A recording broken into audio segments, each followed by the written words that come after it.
कल्पना कीजिए कि किसी ने अपने सपनों का घर बनाने के लिए बैंक से एक होम लोन लिया है।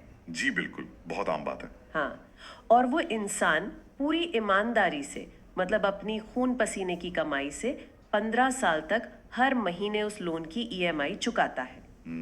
एक बहुत लंबा समय होता है 15 साल। बिल्कुल। अब लोन खत्म होने वाला है, वो सुकून की सांस ले रहा है कि चलो अब ये घर पूरी तरह मेरा है। सही बात है, एक बहुत बड़ी राहत होती है वो। लेकिन तभी अचानक एक दिन बैंक का मैनेजर उसके दरवाजे पे आता है और कहता है कि 10 साल पहले बैंक के ब्याज के नियम बदल गए थे। अरे बाप रे। हाँ, और इसलिए पिछले 15 सालों में जो कुछ भी ईएमआई के रूप में चुकाया गया है वो अब अमान्य है। मतलब उस व्यक्ति को नए सिरे से लाखों रुपए और देने होंगे। ये तो किसी बहुत बड़े सदमे से कम नहीं है। वही तो, सोचिए उस इंसान पर क्या बीतेगी। ये सिर्फ एक आर्थिक नुकसान नहीं है ना, ये पूरी व्यवस्था पर से भरोसे का उठ जाना है। बिल्कुल, ये एक बहुत ही सटीक उदाहरण दिया आपने। क्योंकि देखिए, जब कोई इंसान दशकों तक किसी वित्तीय प्रणाली में अपना पैसा डालता है, तो वो असल में एक अलिखित समझौते पर हस्ताक्षर कर रहा होता है कि बुढ़ापे में या जरूरत के समय वो व्यवस्था उसका ख्याल रखेगी। एकदम सही। और जब वो समझौता बीच खेल में बदल दिया जाता है, तो ये उस इंसान के जीवन भर के वित्तीय नियोजन को मतलब एक झटके में शून्य कर देने जैसा होता है। और आज के हमारे इस गहन विश्लेषण का विषय कोई काल्पनिक स्थिति नहीं है। जी नहीं, बिल्कुल नहीं। हम ठीक ऐसी ही एक वास्तविक और बेहद जटिल स्थिति पर बात करने वाले हैं।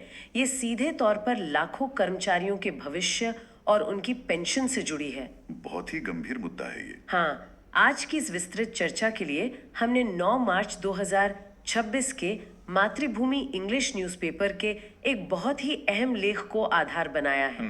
काफी चर्चा में है वो लेख। और साथ ही employees and pensioners TV YouTube channel के एक बेहद स्पष्ट विश्लेषण को भी शामिल किया है। इन दोनों को एक साथ रखकर देखने पर जो तस्वीर उभरती है वो सच में चौंकाने वाली है।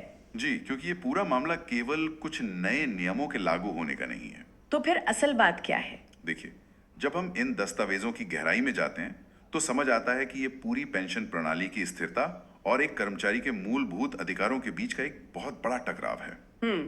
एक तरफ ईपीएफओ यानी कर्मचारी भविष्य निधि संगठन है, जो सिस्टम को दिवालिया होने से बचाने की जद्दोजहद कर रहा है। और दूसरी तरफ एक आम कर्मचारी है जो बस अपने हक की लड़ाई लड़ रहा है। बिल्कुल।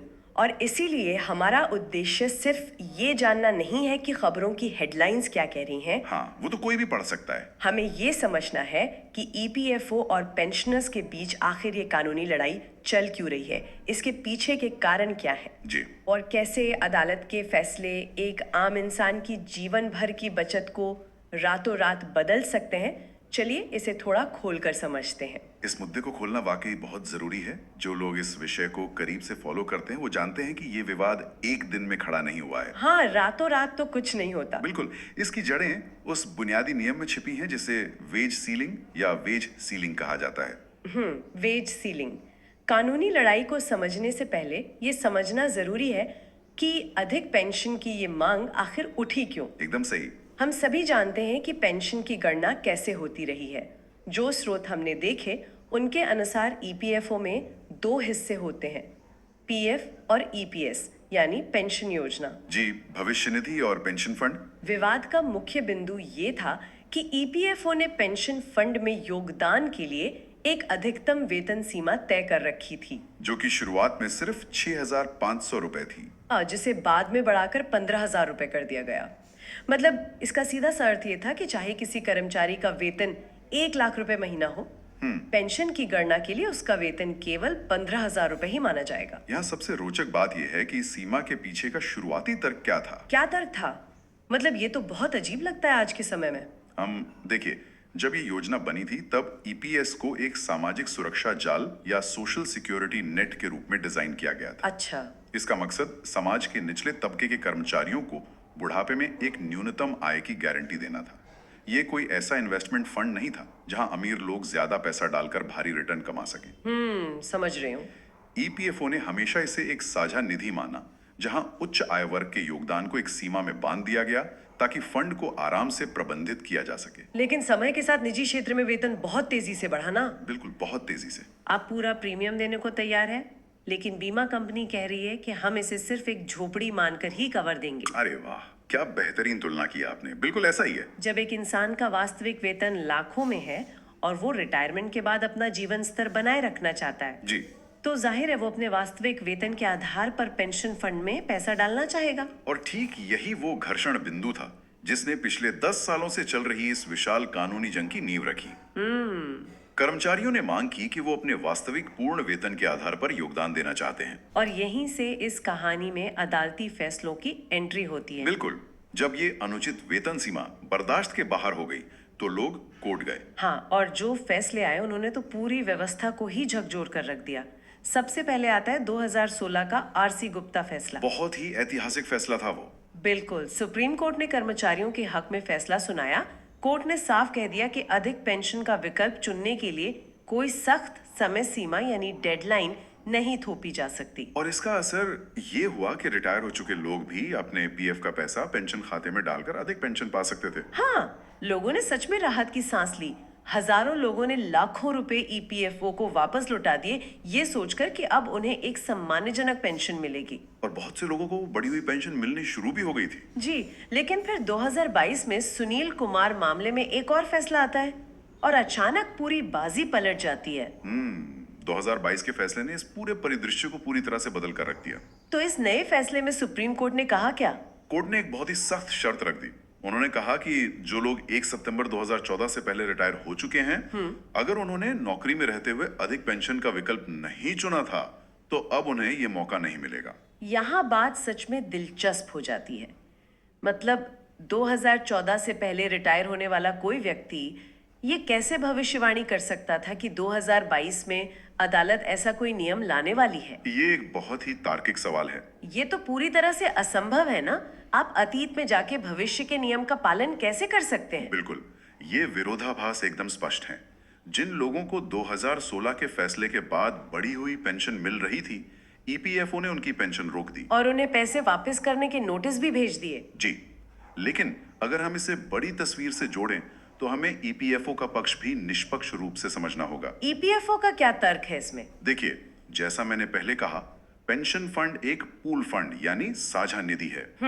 आज जो युवा काम कर रहे हैं उनके योगदान से वर्तमान पेंशनर्स को पैसा दिया जा रहा है।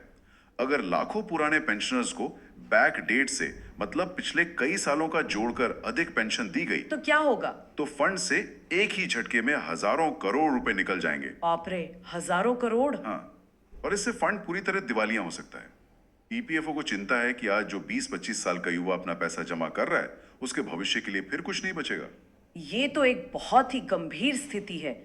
ये वर्तमान पेंशनर्स की जरूरतों और भविष्य के पेंशनर्स की सुरक्षा के बीच का एक बहुत ही नाजुक संतुलन है।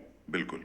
लेकिन जब 2022 के फैसले के बाद हजारों लोगों की बढ़ी हुई पेंशन रातों रात रुक गई, तो ये कानूनी लड़ाई सुप्रीम कोर्ट से निकलकर देश के अलग अलग हाई कोर्ट्स के दरवाजों तक पहुंच गई। और फिलहाल इस पूरे महासंग्राम का केंद्र बना हुआ है केरल हाई कोर्ट। हाँ, लेख के वो आंकड़े सच में चौंकाने वाले हैं।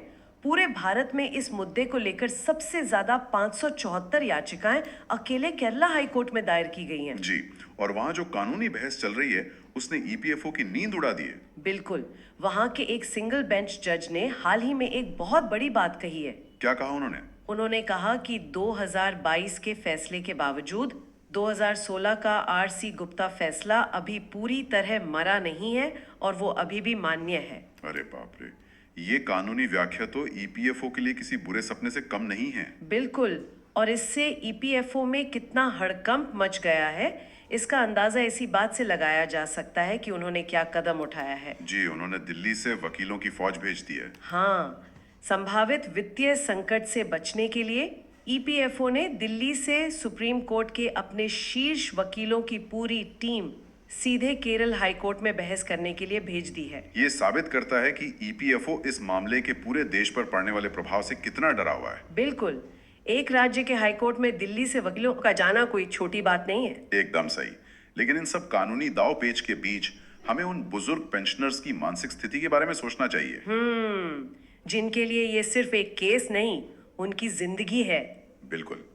फिलहाल कई पेंशनर्स सिर्फ कोर्ट के अंतरिम आदेशों यानी इंटरिम ऑर्डर्स के भरोसे अपनी मासिक पेंशन पा रहे हैं। और अंतरिम आदेश का मतलब है कि ये किसी भी सुनवाई में रद्द हो सकता है। हाँ, सोचिए, उनका मासिक बजट किसी भी पल बदलने वाले अदालती आदेश रूपी तलवार की धार पर टिका हुआ है। ये नियम और मानवीय संवेदनाओं के बीच का एक बहुत ही जटिल और कड़वा टकराव है। लेकिन बात यहीं खत्म नहीं होती।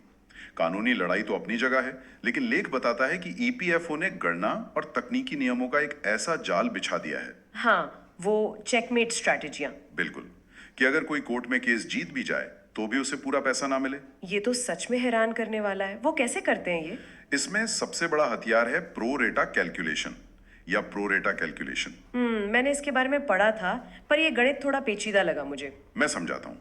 मान लीजिए कि किसी इंसान ने 30 साल काम किया है। हाँ, तो एक सामान्य तर्क क्या कहेगा? यही कि अगर वो अधिक पेंशन के लिए योग्य है तो उसे पूरे 30 साल की पेंशन नए नियम से मिलनी चाहिए। बिल्कुल, लेकिन ईपीएफओ पूरे 30 साल की पेंशन नए नियम से नहीं देगा। तो वो क्या करते हैं? वो 1 सितंबर 2014 से पहले के जितने भी साल हैं, उनकी गणना उसी पुरानी 6,500 रुपए की वेतन सीमा पर करेंगे। अच्छा, और सिर्फ 2014 के बाद वाले सालों पर नया नियम लगाएंगे। बिल्कुल सही।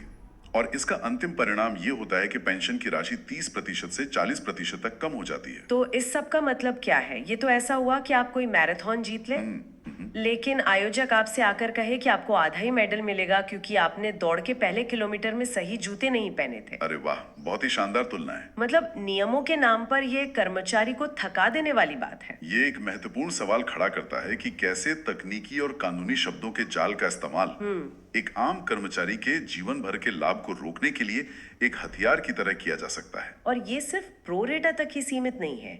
एग्जेम्प्टेड ट्रस्ट यानी छूट प्राप्त ट्रस्ट के मामले में भी कुछ ऐसा ही हो रहा है। हाँ, वो तो और भी अजीब स्थिति है। जो बड़ी कंपनियां अपना पीएफ खुद मैनेज करती हैं, उनके कर्मचारियों को अगर अधिक पेंशन चाहिए तो जाहिर है पैसा ईपीएफओ के पास ट्रांसफर करना होगा। बिल्कुल, फंड एक जगह से दूसरी जगह जाना है। लेकिन ईपीएफओ अब कह रहा है कि इन ट्रस्ट के 20-25 साल पुराने नियमों में पैसा ट्रांसफर करने का एक स्पष्ट प्रावधान या एक्सप्लिसिट प्रोविजन होना चाहिए था, जो कि संभव ही नहीं है। 25 साल पहले किसने सोचा था कि आज सुप्रीम कोर्ट ऐसा कोई आदेश देगा? वही तो।